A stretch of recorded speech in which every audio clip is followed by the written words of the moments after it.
د کابل پولي تخنیک او کابل ښوونې او روزنې پوهنتونونو د ماسټرۍ برنامې 15 څانګو ته له 1314 داوطلبانو څخه ازموینه واخیستل شوه. د دغې ازموینې په پیل کې د کابل پولي تخنیک پوهنتون رئیس پوهنوال ډیپلوم انجینر عبدالرشید اقبال د ښه راغلاست وینا ترڅنګ د ازموینې ګډونوالو ته د شفافیت ډاډ ورکړ او ټولو ته یې د بریا هیله وکړه. نوموړي په خپلو خبرو کې ګډونوالو ته وویل چې د ماسټرۍ دوره په افغانستان کې د تحصیل لوړه درجه ده او باید د دغې دورې د زده کړو ترلاسه کولو موخه مو د هیواد په آبادی کې ونډه اخیستل او د دین او ملت خدمت کول وي. امروز جای بس خوشی است که پانتون پلی تکنیک کابل یک بار دیگر میزبان اخذ امتحان ماستری است.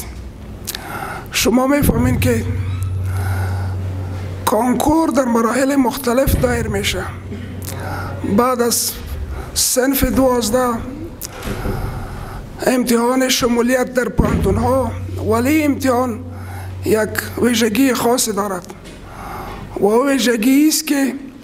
کسایی که دارای تجربه کاری فوق العاده زیاد است، کسایی که دارای استعداد خاص هستند و کسایی که میخواهند که درجه تحصیل خود به خاطر خدمت به مردم، دین و وطن بالا ببره،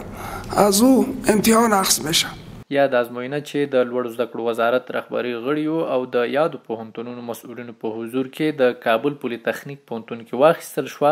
د کانکور کمیټې غړی پوهان عبدالاحد مسلم یې د ګډونوالو د شمیر او تحصیلي څانګو کې د جذب په اړه وایي. طور که شما در جریان قرار دارین، امروز پروسه امتحان دوره‌های ماستری پانتون تعلیم و تربیت و پانتون پولي تخنیک است که تقریبا از جمع 1819 نفر داوطلب در 9 رشته در پلی تکنیک انشاءالله جذب داریم و همچنان در 6 رشته در پانتون تعلیم تربیت کابل که در پانتون تعلیم تربیت کابل شامل برنامه‌های تسول یعنی لسان انگلیسی میشه، مدیریت و رهبری تعلیم و تربیت، فقه با گرایش تعلیم و تربیت و همچنان لسان دری و پشتو است. و در پلی تکنیک در بخش‌های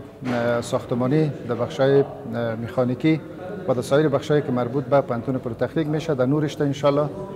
مسئله را از طریق امتحان جذب خواهد کردیم. د ازموینې ملي ادارې رئیس شیخ عبدالباقي حقانی ګډونوالو ته د ازموینې په پروسه کې د نویو رامنځته شویو سهولتونو په اړه معلومات ورکړل او په یاد ازموینه کې د زیات شمېر کاندیدانو له ګډون څخه خوښي وښوده. د یادونې وړ ده چې یاد ازموینه د کابل پولي تخنیک پوهنتون 9 څانګو او د کابل ښوونې او روزنې پوهنتون 6 څانګو لپاره د ازموینې ملي ادارې له لوري د لوړو زده کړو وزارت او یادو پوهنتونونو مسؤلینو په حضور کې واخیستل شوه.